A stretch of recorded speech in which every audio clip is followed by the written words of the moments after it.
John Hong Chen was born and raised in Sacramento, California, as the third generation in an overseas Vietnamese family.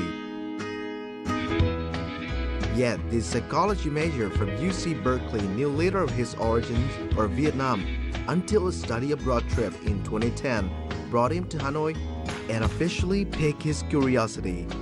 He would then go on to study Vietnamese at the Hanoi University, making the decisions to settle in Vietnam and initially teach English.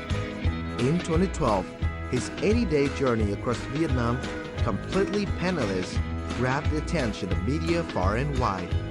It was a journey to search for what he called his hidden Vietnamese self, an adventure that helped John to find home. Have you ever experienced a little voice in the back of your mind telling you that you've got to go find yourself? Or have you ever remotely had the idea of walking across Vietnam, not a dime in your pocket, in order to learn more about the land and people here? Well, Vietnamese American was able to do just that at the age of 20, traversing Vietnam in a matter of 80 days. An empty pocket and the simple desire to connect to his roots and live alongside Vietnamese people, Chen Hung John set out to embark on a journey that he says completely changed his life. Now, in this edition of Talk Vietnam, we're very lucky to have him in our studio today. As you can see, we're both on Ciclos, ready to embark on a little adventure of our own, as Chen Hung John will recount his stories of this amazing trip, and as well, above all, his message to other young Vietnamese living abroad about the wonderful possibilities of coming back to Vietnam and discovering one's roots. Hi, how are you today? I'm well, thank you, Zilong. Just want to start off by saying thank you to VTV4 for having me and giving me the opportunity to share my amazing experience with Vietnam. Well, thank you very much for joining us. Now, just so we get off on our little journey here on our Ciclos, would you like to go by Hung or John? Now these days I prefer Hung. For me, John was a name that I grew up with. I never felt the need to share my Vietnamese name. I guess it was kind of a sense of shame, because growing up in America, I felt like I was an American, why did I feel the need to learn a language and then understand about a country that was, across the globe. In high school, I didn't even know where Vietnam, where it lied on the map until, here was this dialogue about the Vietnam War. And, even at that point, it was always, I still saw myself as an American. And so it was like, oh, wow, how amazing was it that, this group of small, poor farmers was able to defeat such a strong, big country like America. Why go with Hung? Why such a dramatic change from being just wanting to be John to being Hung now? Well, now I think I identify myself as Vietnamese. For me, I feel that, if it hadn't been for the war, this would have been the place that I, essentially grew up in. And so I spent a lot of time here before I set off on my journey. And even then, I felt that I was Vietnamese, but, I constantly, faced criticism that because you weren't born here, you didn't grow up here, you'll never really be real Vietnamese.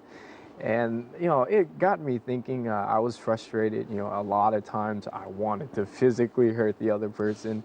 But I know, and that's kind of what motivated me to go on this journey through Vietnam, because, what does it really mean to be Vietnamese? Exactly.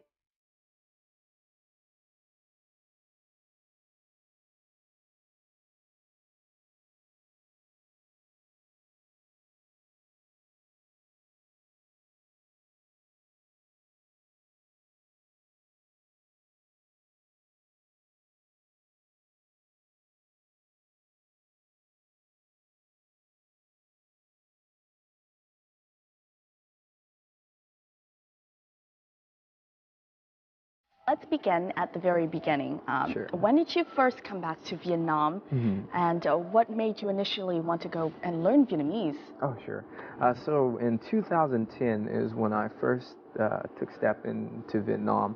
I was a part of a exchange program, and even at that time, I faced a lot of resistance from my family. Why not be like other students who decide to go to Spain or somewhere in Europe, somewhere nice. Beautiful Europe. Exactly. Yes. And so for me, even though I didn't know Vietnamese before I came to Vietnam, I heard stories from my grandma, which my mom had to really translate. And so I guess in the back of my mind, it kind of grew, the curiosity kind of grew. And then when I was in college, I took psychology. I changed my major from business to psychology.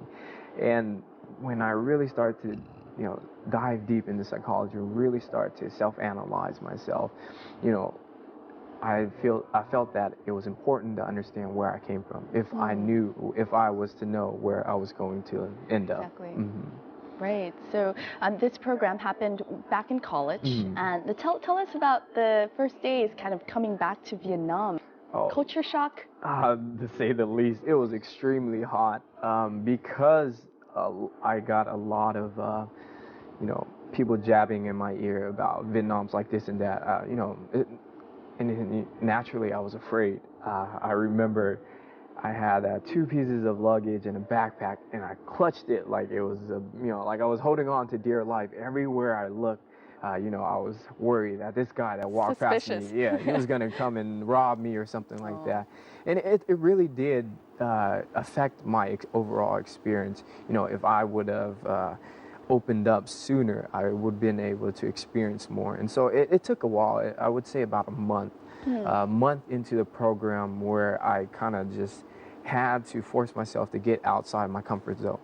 And that's actually when I really started to learn Vietnamese. And so I, rented a motorbike, drove around town, got lost, just chit-chatted with random people on the street. And that's really when I began to fall in love with Vietnam, because a lot of people, it's the compassion. You don't find that a lot in America. In Vietnamese we call it Tình Cảm, the way that they live. And a lot of people don't have much here, but yet they're happy. They appreciate the little things that they do have. Exactly. And so I knew at that moment, I knew that I was gonna come back eventually. I didn't know that I would end up, essentially living here, but sometimes life just works out the way it does. Each day of Hung's journey saw him cover roughly 40 kilometers, walking on average 6 hours per day. With not much more than a map, flashlight, copy of his passport, tent, and first aid kit in his backpack, these travelers strolled the length of Vietnam, at times quite unsuccessfully resorting to hitchhiking. Whether it was the picturesque countryside or bustling markets, Hung wanted to fully immerse himself in life wherever he went, even if it meant working and living like the farmers he met. His mission, after all, was to become a real Vietnamese, and his best bet was just simply to be one. Up until the point, at least of the book, I understand that you had learned Vietnamese for 2 years. Was that difficult? Vietnamese is a really tough language. When I came over to Vietnam, I knew absolutely no Vietnamese at all. There was 3 classes that was offered to the students on the program. So first was beginners, for people who had absolutely no knowledge of Vietnamese. I belonged in that class, but I knew that class would have a lot of work. So the second class was a heritage class, Vietnamese American who spoke, they can understand, but they couldn't read and write. I knew I had to get in that class. And so the testing, placement test, you basically have to interview with 3 teachers. And so I knew psychology. I asked my friend, how do I say hello? You 3 ladies are very beautiful. And so I learned it for 30 minutes straight, and I walked in. Chào ba cô, tại sao ba cô đẹp thế? They didn't ask me another question. Oh, you're into the second class. Wow, nice. Yes, so that got you straight in. Yeah, definitely did. Yes, and then the process of learning Vietnamese, of course. Let us jump a little bit then to your decision to embark on this trip. 80 days without any money. How did that come about? After 2010, after doing that program. So after the program, I actually went went back to California and graduated from Berkeley. And then I was on my way headed to New York. And so I had a job offer. But the thing was, I wanted to go back to Vietnam. Like I said, you know, Vietnam really touched me the first time I was there. So my intentions were to go back, visit friends, maybe 1 or 2, 3 weeks, and then go back and start, you know, really start going to work. And then I came back and never left. Never left. I've been here ever since. Vietnam, like I said, I really fell in love. And so being here, I really felt like I wanted to be Vietnamese, and you know, what other way to do it than to really go and see how Vietnamese people live, experience that, you know, for yourself, because you never can understand someone's life until you walk a mile in their shoe. And so that was my decision. Right. Mm-hmm. I'm the type of person where if I decide to do something, you know, I have to see it through. Whether that was a result of my childhood, where you know it was a tough childhood. I started to go to work at 14 years old. My parents divorced when they were 10. My mom basically raised myself and my brother on herself without any support from my dad. And so a lot of people have that misconception that, you know, living in America, everyone's rich, but it's really not the case. There's a lot of people who are poor. There's a lot of people who have to work really hard.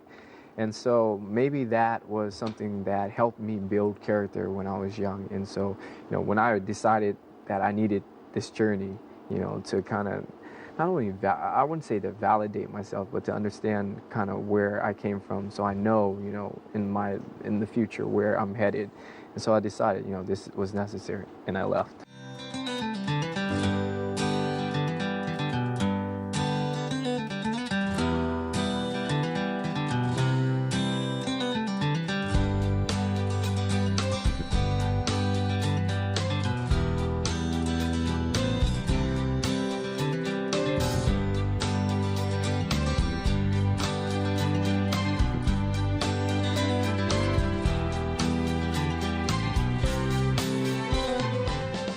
You made the decision also to go moneyless. Mm-hmm. I mean, why so? My decision not to bring money was based on the fact that, you know, I didn't, you know, if I really wanted to experience Vietnamese life, you know, I can have, you know, a couple million in my pocket, have the luxury when I was tired to go check into a hotel, or, you know, to go and eat at a nice restaurant. You know, I really wanted to be able to, you know, be invited into a Vietnamese family's house and to really work and eat and did everything that they did, you know, because even a lot of people know that farmers, you know, Vietnamese farmers, they have hard and difficult lives.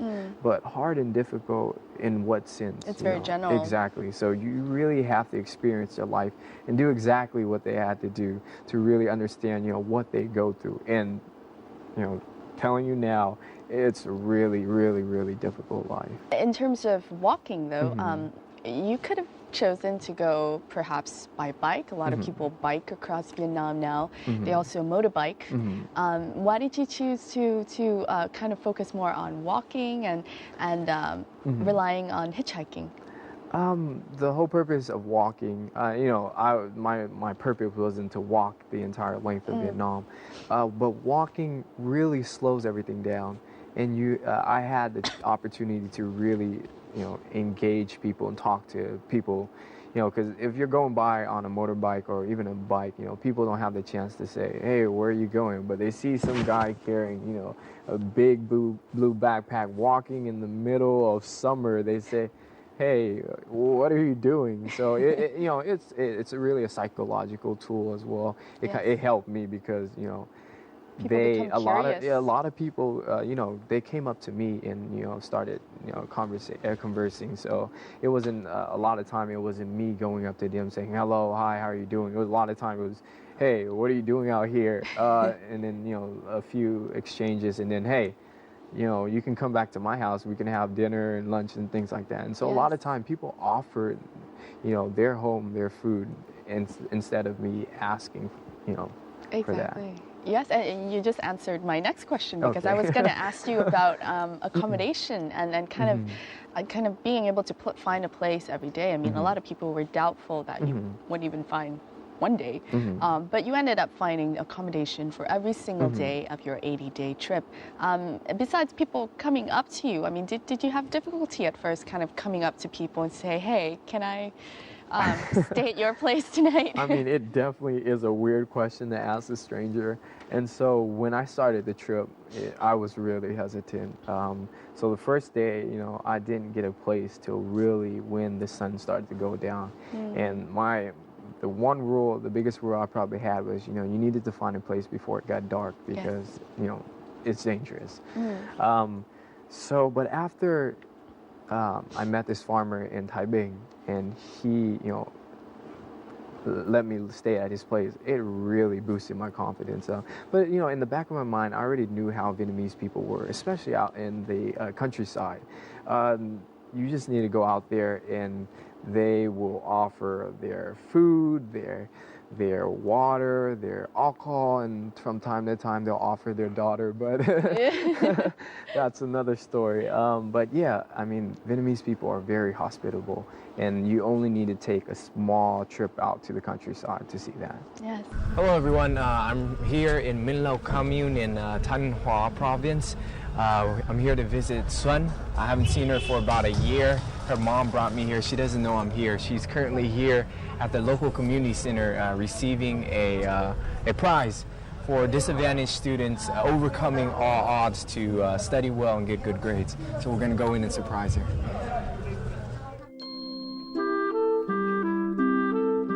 Wow, it's a full house. I wonder where Sun is. Oh, there she is, smiling that wonderful smile.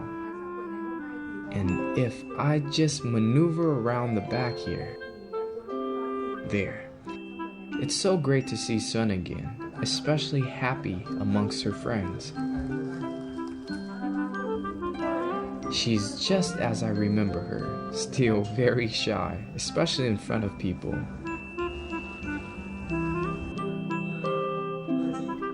But on the bike ride home, we get to catch up. We talk about her favorite subjects and what's going on at school.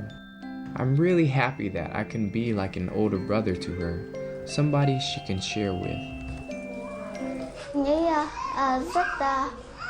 rất dễ gần và anh ấy luôn quan tâm đến người khác. Anh ấy thường khuyên em học tập, cố gắng học tập và thường là đùa vui. I'm sure Sun's excellent marks at school have made her family, especially her mom, very proud. I remember this picture in Sun's living room. Sun had never had the chance to go shopping or just be a kid for the day. Right around Christmas time, I thought it would be perfect to just head to Thanh Hóa and take her. To see her able to enjoy just one day as a normal, happy, careless kid was such a joy for her mom and I. Hùng đã dành riêng cho nhà chị cái tình cảm rất là đặc biệt. Và đối với chị là rất là quý hóa, bởi vì gia đình nhà chị không có được mỗi lần là đi siêu thị này hoặc là Hùng được đi đưa đón mẹ con, thì chị đi về là một cái hạnh phúc. Đối với Hùng là quá quan tâm đến gia đình nhà chị đấy. Chị rất là, đối với Hùng là con người rất tốt.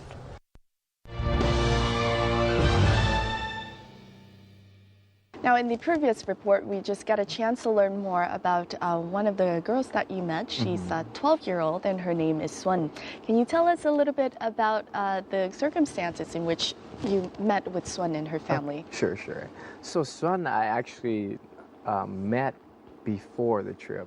I was doing a show. I was asked to do a show with VTV2 called Ước Mơ Vietnam. And so that format of that show is they take quote unquote famous person. I don't identify myself as a famous person. And they take a student from the city and then they go and give a scholarship of 10 million dong to this student who has a really difficult situation, but you know, gets good grade and studies well. And so she was the girl, a part of that show. But during that show, you know, we were able to connect. She opened up to me. She told me a lot of things. And then her situation is really sad. Her father, has mental issues. Her mother She is sick, and so this girl, Sun, she has to go and work and go to school at the same time. And for a 12-year-old, that's a lot to ask for. And so I was able to experience her life for the day, and I promised her I would come back. And actually, I got really emotional during the filming of that show. I actually had to stop filming because she said something that really touched me, and I couldn't continue anymore. And so I told her I would come back, and I did. Actually, I came back. First time, I came back and took her to the city just to let her experience what it feels like to be a kid. She works and goes to school. She doesn't have time to go and hang out with friends. So even though it took me, it's a 3 to 4 bus ride from Hanoi to Thanh Hoa, and then I have to rent a motorbike to drive 3 hours to her to her house in the countryside, and then 3 hours back to the city, and then 3 hours back to drop her off, and then come back to the city. But it was worth it just to see the smile on her face. And here's a girl again, who has a horrible circumstances, and yet she works really hard. She studies, and her dream. This again is just. I can't see how you wouldn't cry. You asked her what her dream is. She said she wants to be a doctor because she wants to help care her mom and dad. And so that's really touching. So at that time, I was losing my faith in Vietnamese youth. I felt, especially in the city, I felt that, they were so absorbed in this Western culture that they were forgetting a lot of the, Vietnamese culture, and not only that, the work ethics, all the characteristics that really make Vietnamese people, really admirable. And so I met this younger boy. His name is Thịnh. I was able to work with him and his mom pulling up old corn stalks, which is also a really hard job. Seeing how much he loved his mom, it really touched me. I asked him, what's your dream? He said, I just want to be able to go to work, to help my mom out so she doesn't have to, to live such a difficult life. And so, I cried. Yeah, I'm not ashamed to admit it. I cried. How could, that touched me so deep. And so he really restored my faith in the Vietnamese youth. It was here's this kid who has such a horrible situation, and yet, he's working really hard, and his ultimate goal is to help out his mom. And so, for me, that leaves an everlasting impression on me. And now in the following, we'll actually go to meet Thịnh in Thanh Hóa as Hùng goes back to visit Thịnh and his mother. It has been more than 2 years since Hùng has returned to Nga Sơn district in Thanh Hóa province. Đây à? Ok. Ý nhỉ? Nhà đây, có con nhà đây không? Thịnh ơi! Chào em, lâu không gặp em. Khỏe chứ? Khỏe, anh khỏe. 22-year-old Thịnh and his mother hosted Hùng here for 3 days while he was on his cross-country trip. Thịnh, a senior in college, had the option of studying in Hanoi, but instead, he chose to stay closer to home to help his mother on the farm on the weekends. Like his previous visit, it took little time before Hùng too was hard at work alongside the mother and son. From hoeing the soil, transporting water, and harvesting scallions, Hùng curiosity to try and eagerness to help has won the admiration of his hosts. Khi mà anh đến một gia đình nào đó thì anh làm những việc mà họ làm, và nếu không làm được thì hỏi và làm bằng được và giúp rất nhiều. Và khi về nhà thì anh cảm thấy rất mệt mỏi, nhưng mà anh không tỏ ra mệt mỏi để động viên tinh thần của mẹ và em.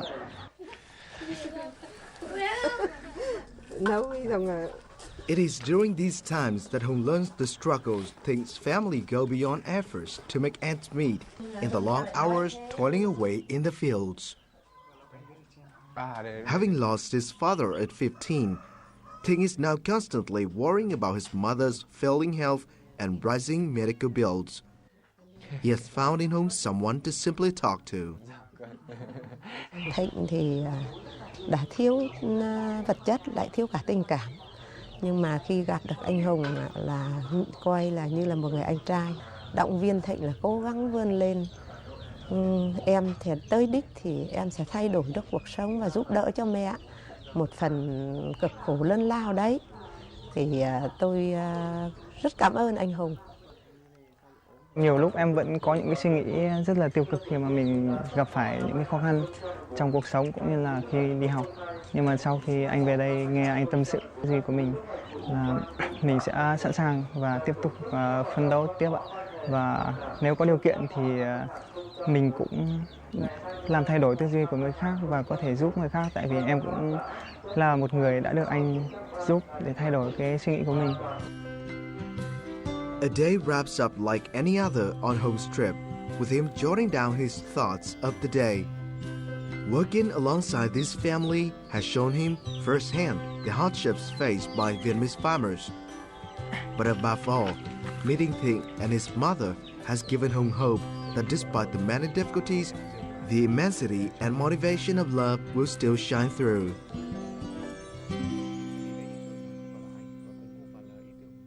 Now let's talk a little bit about your book. Tell us about the title. I mean, John đi tìm Hùng. John goes to find Hùng. I think it's pretty self-explanatory. Exactly.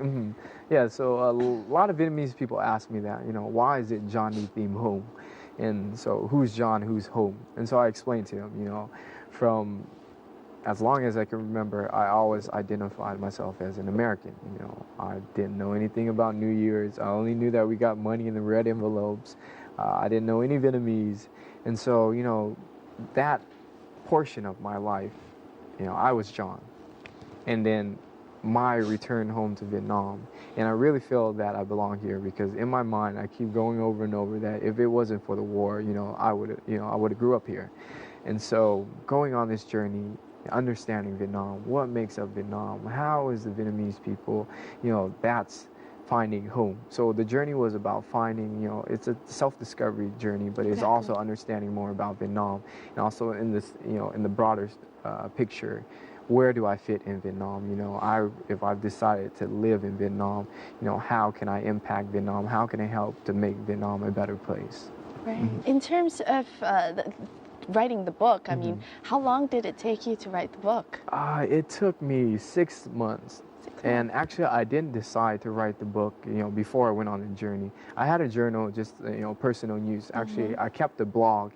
And so I would write about my experience when I was able to find a computer. I didn't bring a laptop with me. And actually, one of the blogs one of the blog entries I wrote about the farming life in Taipei. And my grandma wrote that, and she cried because that was her life. My family were fishermen and farmers, and so she cried when she read it. And so when I returned home after the journey, a lot of people asked me like, how was it? Actually, before the journey, a lot of people asked me if they can go with me, but it was really a personal journey that I needed to take myself. But, they asked me, how was it? If I go, do you have any advice for me? So returning home, I felt that I really needed to share my experience of Vietnam. It's not that the Central people are poor and they're dangerous. No, it's not the case, Here was my beautiful, wonderful experience in the Central. Here was my beautiful, wonderful experience in the North and in the South. Be proud of our Vietnamese country. Right. That was the message that you wanted to send to your audience. So it opens up new doors for, I think, Vietnamese youths to be able to look beyond their comfort zone, as you did, to go outside of your comfort zone, outside of the city, and to discover more about the country we live in. In terms of those claiming perhaps that, this was probably just a travel diary, or you did it for the fame, as you said, different doubts from people. What would you say to those claims? Oh, well, I've learned now that a lot of people know about me. Again, let me emphasize that I really don't identify myself as being, a celebrity or famous at all. you know, I'm still the same person. You know, if you meet me out in the street, you know, I will just come up and talk to me. You know, we can go drink trà đá and chiamzal or whatever. You know, nothing has changed. And so the important thing is, I know that. You know, I understood why it was necessary for me to go on this trip. Not only, like I said, to show the Vietnamese people the beauty of their own country, because everyone's always, oh, how do I get outside the country? How do I go to America? How do I go to Japan? And yet there's so much in this country to explore. You don't even know, you know, everything there is to know about your country. Why do you want to go out there? You know, and you know, I've been to a lot of places, and I'll tell you that Vietnam is probably the most beautiful country in the world. And so, like I said, it's important to me that I know why I did it, and so whatever anyone else says, you know, it's their own opinion. John Goes to Find Home was first released in June 2013, a year after Hong began his first cross-country walk. Hong shares that the book took him 6 months to write and is a compilation of the stories that he experienced during his trip. But this is by no means a travel diary or an adventure guide. Through recounting the people and lives he met, Hong has a psychological struggle with himself at points on what it exactly means to be Vietnamese.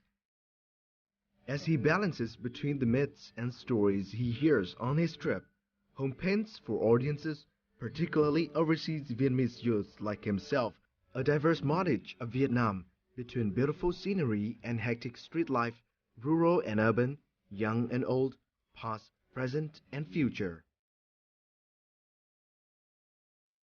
How have people received your book? So interesting story too. My book was actually featured in the National University Entrance Exam during the summer. I didn't know about it until someone posted a picture on Facebook, actually. But yeah, it's been wonderful. Everyone seemed to like the book. It's not, like I said, it's really not a travel book. It's really about my experience with Vietnam and Vietnamese people. You know, if anything, it's more of an observation of Vietnamese culture, people, and country. In terms of the older generation of audiences, how have they received your book? Actually, they've really liked my book. My book has been marketed as a book for young youth in Vietnam, but really the older generation understand more about what I write. You know, a lot of my experiences with the farmers and farming life, a lot of young people don't really know now these days what farming life is about. During one of my book press conference, I had a lady who, you know, she read a lot about me. She really followed my journey, and she got a hold of my book and she read it, and she actually, you know, came up to hug me and she cried. And, you know, it was like, and the room was filled of young, you know, screaming teenage girls mostly. But, you know, here was this lady, you know, she stepped up and she gave me a hug and she told me how much she appreciated my book. And still to this day, you know, I still remember her face. And I also appreciate it more, actually, when a lot of these Facebook messages are coming from actually older people, you know, saying my 18-year-old kids needs to learn more from you, or, you know, my son, he's 13 years old, you know, I don't know how much he understood your book, but I see that he's changed completely, you know, and to be able to influence in so many people, especially both the older and the young generation, you know, I find that as a really remarkable thing to do. Good morning, everyone.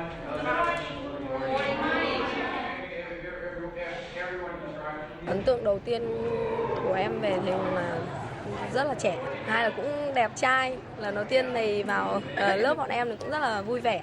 Và em còn tưởng nhầm là học sinh đi vào. Còn lớp học của thầy thì thoải mái, tạo cho bọn em sự thoải mái và cho bọn em hiểu được những cái mà khó mà bọn em có thể tự học được, như là cách phát âm rồi chữa bài giúp bọn em. John Hong Trần used to teach English to freshmen at the Phương Đông University for nearly half a year.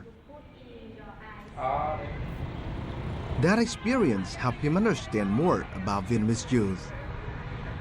I think the opportunity to teach young people, especially here at a university, is really inspiring for me. I think that what I've seen in the Vietnamese youth, they're very energetic. You know, they have the passion, the creativity, and, you know, they're brilliant. For me, my job as a teacher, I think, is not to really teach them English, but to teach them more about having self-confidence so that they are willing to dream big and do the things that they have passion for. After class, when he joins the students for some iced tea and snacks at a street side stall, his book, John Goes to Find Home, is often what they talked about. Đọc cuốn sách thì em rút ra được rất nhiều điều khi đọc cuốn sách của thầy. Thứ nhất là thầy có một tấm lòng yêu nước, yêu Việt Nam và yêu con người Việt Nam. Bản thân em thì em cảm thấy là khi đọc cuốn sách của thầy thì em dám nghĩ, dám làm hơn. Có một chút gì đó thấy tự tin hơn và yêu cuộc sống con người Việt Nam hơn. Home says that the thing he's most passionate about is giving his students, who he considers his youngest siblings, a mental boost to follow their dreams. He has accomplished just that. Thầy đã cho bọn em một cái suy nghĩ là tuổi trẻ thì phải dám nghĩ, dám làm, phải dám ước mơ. Nếu em có nhớ thầy có tặng em một câu là bạn có thể làm được nếu như bạn dám ước mơ. Em nghĩ đấy là những gì thầy cho bọn em rất là nhiều.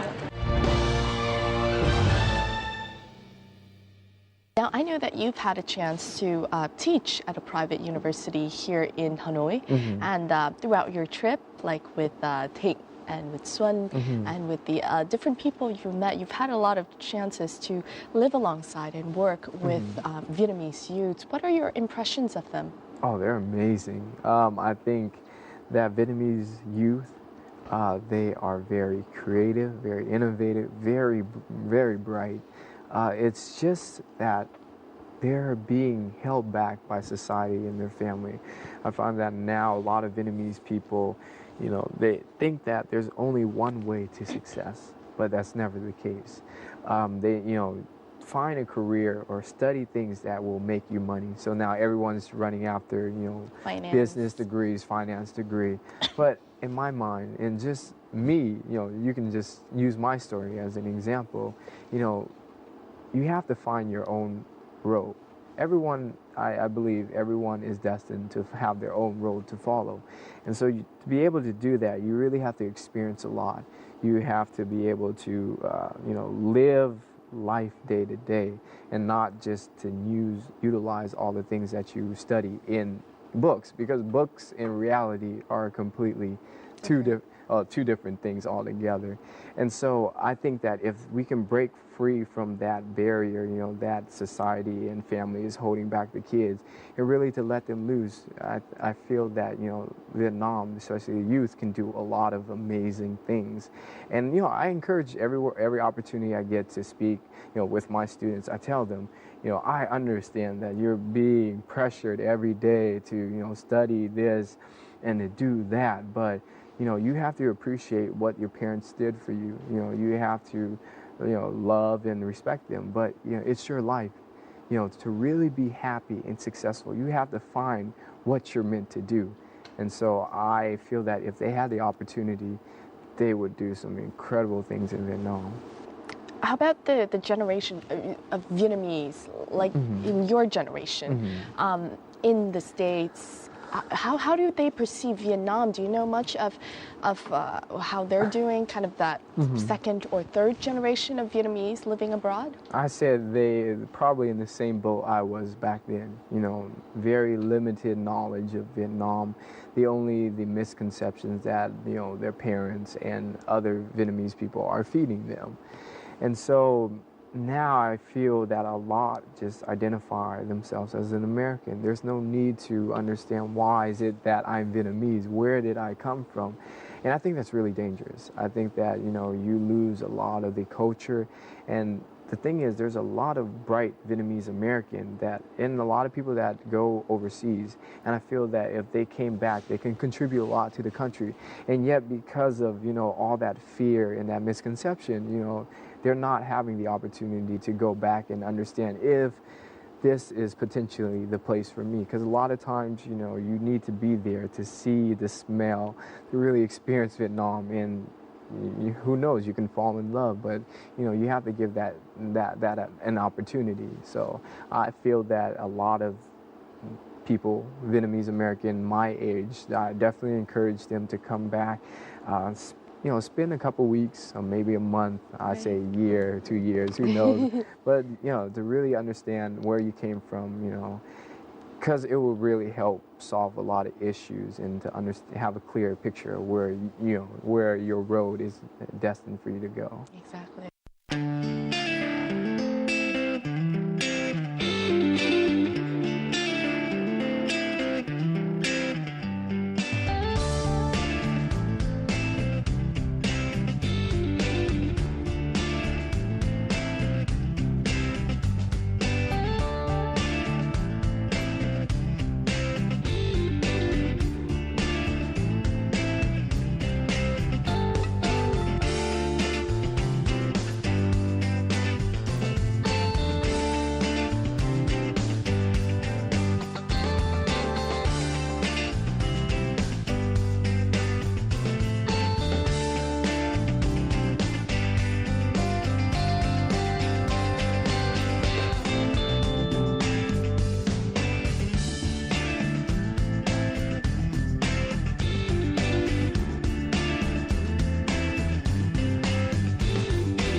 Now, in the previous clip, we just saw a lady who actually sells CDs in the side of the Giang Bao Lake here in Hanoi.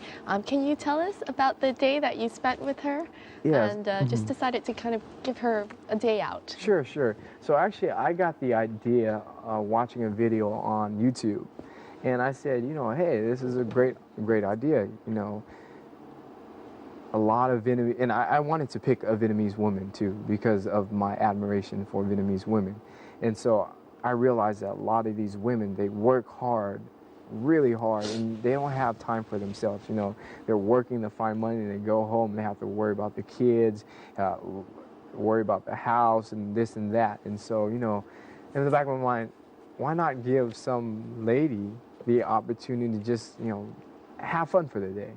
And so I was driving around with my friend, and we were seeing who we should pick. And, you know, and of course she was hesitant at first. She was like, hey, you know, this kind of things don't happen around here. Yeah, you're trying to... And I really had to tell her, you know, I kept telling her, you know, I have no ill intentions. You know, I really want to just give you a day off where you can just, you know, get your hair cut if you want, you know, go buy clothes. And that's what we did. And finally she agreed to go. And so we went to get her hair cut, you know, her head massage, went to go buy clothes. And then the last final surprise, I had a box of bánh trung thu, mooncakes, actually yes, mooncakes, exactly. You know, I gave her the box, but inside, you know, I asked her during the day, how much do you pay for rent? And so inside, it was a small envelope, and I put the amount of money it would be able to cover her rent for the day. 1 month, yeah. For 1 month. And so she opened it, and she cried. And I really didn't expect that. And she cried, and, you know, just to see her, the emotion and what it really meant to her. You know, for me, you know, it only took a few hours out of my day, not a lot of money, but to her, it meant the world.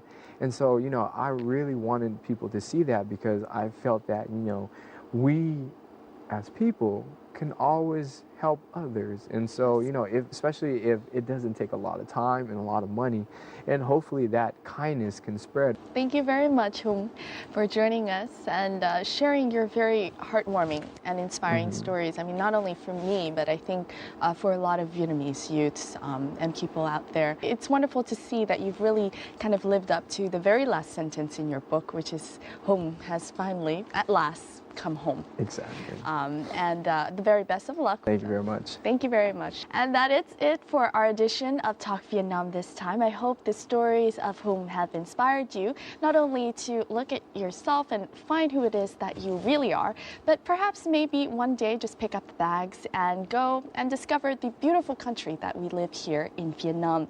Thank you for joining us, and we'll talk to you more next time on Talk Vietnam. Goodbye.